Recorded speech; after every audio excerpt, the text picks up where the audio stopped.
السلام علیکم ورحمۃ اللہ وبرکاتہ.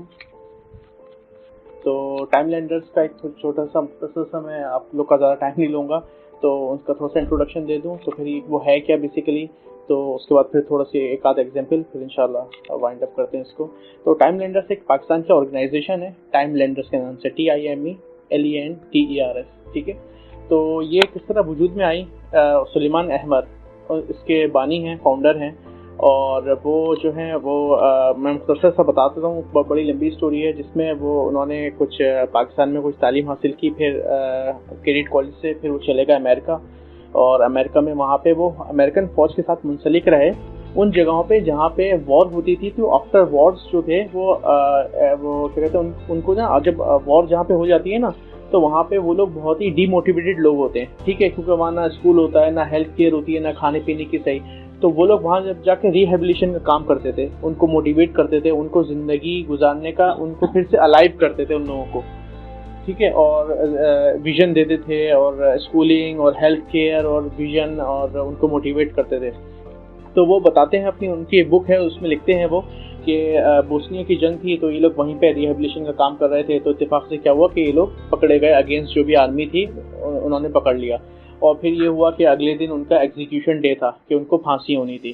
تو یہ اور ان کے چند دوست تھے وہاں پہ. تو اب ظاہر بات ہے کہ ان کا ایک طرح سے آخری دن تھا, تو انہوں نے اللہ تعالیٰ سے, مطلب ظاہر بات ہے جس بندے کو پتا ہو تو بڑی گڑ گڑا کے دعا مانگی کہ اللہ اگر مجھے اس وقت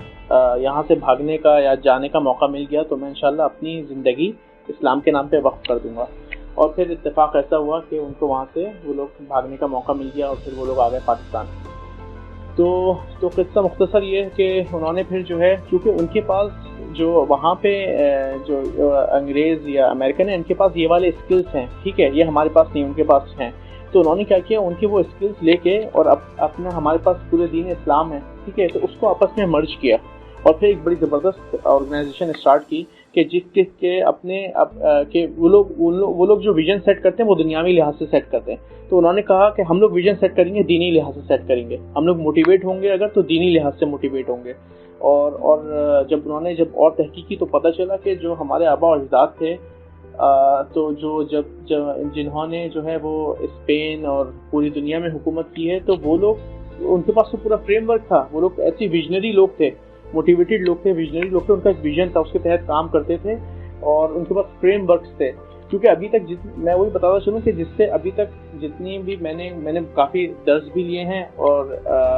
جو ہے کچھ سیمینارز بھی لیے ہیں, تو درس دنیاوی لحاظ سے بھی کافی لیے ہیں, اور سیمینارز بھی جب یونیورسٹی کے زمانے میں دینی لحاظ سے بھی کیے. تو یہ ایک واحد ایسی آرگنائزیشن تھی, کبھی مجھے دینی جو بھی دروس تھے تو اس میں دینی حوالہ ہی ملا, ظاہر سی بات ہے, اور جو دنیاوی تھے اس میں دنیاوی ہی ملا. کبھی انہوں نے یہ نہیں بتایا کہ آپ دین کو لیتے ہوئے چلیں.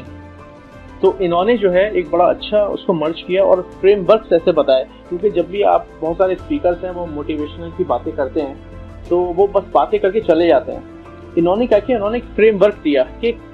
باتیں تو یہ ہیں, اب کرنا کیسے ہے کام, موٹیویٹ کیسے ہونا ہے, کیا کرنا ہے. تو وہ ایک پوری ورک شاپ تھی, 3 دن کی تھی, اور ابھی تو خیر میں پوری اس کو کور نہیں کر سکتا, بس جو مجھے پتا ہے اس کے بارے میں تھوڑا بتا دوں کہ وہ ویژن تھا. بیسیکلی ویژن کیا تھا, تو انہوں نے ہم لوگوں سے سوالات پوچھے کہ بھائی آپ کا ویژن, بہت سارے لوگ کے سب سے پوچھا. تو ایز یوزول ہم لوگوں نے, جیسے میں نے بتایا کہ میرا ویژن یہ ہے کہ میں 40 سال کی عمر ہو جائے. انہوں نے کہا 40 سال کی عمر میں آپ اپنے آپ کو کہاں دیکھنا چاہتے ہیں. تو میں نے بتایا کہ میں 3-4 کمپنیوں کا مالک ہوں, اور میرے اتنے ایسیٹس ہوں, اور میرے بیوی بچے ہوں, اور میں ایک لائف سکونی گزار رہا ہوں. ایسی سب لوگوں نے اپنے اپنے حساب سے 50 سال 60 سال کی عمر میں یہ بتایا کہ میں CEO ہوں, تو میں CFO ہوں, تو میری یہ کمپنی ہے, تو میری وہ کمپنی. پھر بعد میں انہوں نے کہا کہ ویژن بتایا کہ ویژن ہے کیا اصل میں. تو ویژن جس کی میں 2 ایگزامپل کوٹ کرتا ہوں. ایک تو جو سب کانٹیننٹ جب انڈیا اور پاکستان سیم تھے, تو اس میں یہ لوگ تقریباً 200-300 سال سے یہ لوگ کوشش کر رہے تھے کہ کس طرح قابض کیا جائے, ٹھیک ہے, مسلمان کی حکمرانی تھی, تو کس طرح قابض کیا جائے. تو 1857 کی بات ہے, تو یہ لوگ 1500 سے انگریز یہ کوشش تگ و دو میں لگے رہتے تھے, اور وہ اپنا ان کا یہ ویژن تھا کہ سب کانٹیننٹ پہ قابض ہونا ہے. تو وہ یعنی کہ 100 200 300 سال اور نسل در نسل یہ شفٹ کرتے تھے اپنا ویژن کہ بھائی یہاں پہ رکنا نہیں ہے. ان کے یہ کام کرتے رہے لیکن نہیں سکسیسفل ہوئے, قابض نہیں ہوئے. تو انہوں نے اپنے بچوں پہ ٹرانسفر کیا پھر وہ بڑے ہوئے, انہوں نے بھی کوشش کی کہ نا قابض ہو جائیں, نہیں ہو پائے. پھر انہوں نے اپنے بچوں پہ ٹرانسفر کیا کہ بھائی یہ قابضہ کرنا ہے, یہ اس پوری حکومت اپنی بنانی ہے, لیکن نہیں ہو پائے. تو اس میں پھر انہوں نے فائنلی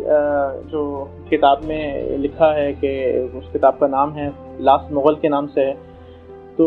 اس میں وہی بتاتے ہیں کہ نا فائنلی انہوں نے کیا کیا کہ ایک ویژنری آدمی بلایا, وہاں پہ بوڑھا آدمی تھا, ویژنری آدمی تھا, تو اس کو کہا کہ بھائی ایسا ایسا ہے, ہم تقریباً 300 سال سے کر رہے ہیں, تو آپ بتاؤ کہ کیا. تو وہ بھی ان کے ساتھ ساتھ ہی تھا. تو اس نے کہا کہ ٹھیک ہے مجھے کچھ وقت دو. تو وہ کیا کرتا تھا وہ بندہ, وہ پوری سب کانٹیننٹس کے ایک کونے سے لے کے دوسرے کونے تک اس نے سفر کیا. تو وہ سفر کس طرح کرتا تھا کہ ایک جگہ جاتا, تھوڑی دیر وہاں قیام کرتا, ٹھیک ہے, اور لوگوں کو دیکھتا, ان کی کلچر دیکھتا اور اپنے نوٹس بناتا رہتا. پھر وہاں سے موو کر جاتا, پھر اس طرح ایک کونے سے دوسرے کونے میں, دوسرے سے تیسرے کونے میں تھوڑی دیر قیام کرتا, کلچر دیکھتا, اپنا نوٹس بناتا رہتا. پھر اس طرح آخر پورے اس نے کچھ 1 آدھ 2 3 سال میں پورا سب کانٹیننٹ کور کیا اس نے. اس کے بعد اس نے پھر یہ جو مطلب اس نے پھر پارلیمنٹ میں اپنی رزلٹ پیش کیا. تو یہ لوگ بتاتے ہیں کہ ہم لوگوں نے جو اسپیکرز تھے, یمین الدین جیسے ہمارے اسپیکر تھے, تو وہ لوگ بتاتے ہیں کہ ہمیں اتفاق سے وہ موقع مل گیا, اس جو پارلیمنٹ میں جو لیٹر پیش کیا تھا اس کی کاپی مل گئی, بہت پرانا لیٹر تھا. تو باقی میں وہ ایسا اس نے جو پوائنٹس بتائے تھے, تو ہم لوگوں نے اس کو سلوٹ کیا کھڑے ہو کے, آلدو وہ ہمارے خلاف ہی تھا, لیکن اس نے بات ایسی کی تھی اس میں جو اس نے نا جیسے کہتے ہیں شہرت کو پکڑا تھا کہ یہ مسلمانوں کے قبضہ کر لو تو ہم قابض ہو جائیں گے. جس میں اس نے سب سے پہلے کہا کہ بھائی یہ جو تم لوگ یہ کرتے ہو نا کہ دین پہ روکتے ہو, اس سے کچھ نہیں ہوگا, اس سے تو اور بھڑکیں گے اور وہ ان میں طاقت آئے گی. تو دین کے معاملات ان کے اوپر چھوڑ دو, قابض کس چیز میں ہو, ان کا ایجوکیشن سسٹم اور ان کی ہیلتھ کیئر, یہ اپنے قبضے میں کرو, اور پھر دیکھنا کہ کس طرح جو ہے وہ ہم لوگ جو ہیں سب پوائنٹ میں قابض ہو جائیں گے. اور اسی طرح انہوں نے جو ہے آہستہ آہستہ ہمارا ایجوکیشن سسٹم جو ہے لیا, اس میں اپنی چیزیں ڈالی. اور اسی طرح ہیلتھ کیئر کا جو ورڈ ہے سسٹر ہم لوگ کہتے ہیں, تو سسٹر کیا اس دوران کیا ہوتا تھا کہ جب کوئی بندہ بیمار ہوتا تھا تو وہ آلریڈی جو ہے وہ انرجی اس کی ویک ہوتی تھی, تو یہ لوگ کیا کرتے تھے کہ جو سسٹرز جو چرچ میں ہوتی تھی ان کو وہاں بھیج دیتے, تو وہ جو ہے پریچنگ کرتی تھی کرسچینٹی کی ان کو. تو وہ جو آلریڈی وہ ویک ہوتے تھے تو وہ مطلب کچھ ایکسیپٹ کر جاتے تھے, کچھ نہیں کرتے تھے, کسی کے دل میں بات ہو جاتی تھی. تو اس طرح انہوں نے ہیلتھ کیئر انڈسٹری اور ایجوکیشن انڈسٹری کو پکڑا اور پھر اس پہ مطلب قابض ہوئے, اور پھر 1857 میں فائنلی ایسٹ انڈیا کمپنی آئی اور پھر وہ لوگ انگریز آ گئے. تو اسی طرح جو تھی وہ بوسنیا میں تقریباً اراؤنڈ 470 ایئرس, کچھ 1500 سم تھنگ 470 ایئرس بیک, ٹھیک ہے, 400 سال پہلے ایک مدرسہ قائم کیا تھا. اس مدرسے کا نام تھا غازی حسرف بے مدرسہ, ٹھیک ہے, اور اس کے فاؤنڈر تھے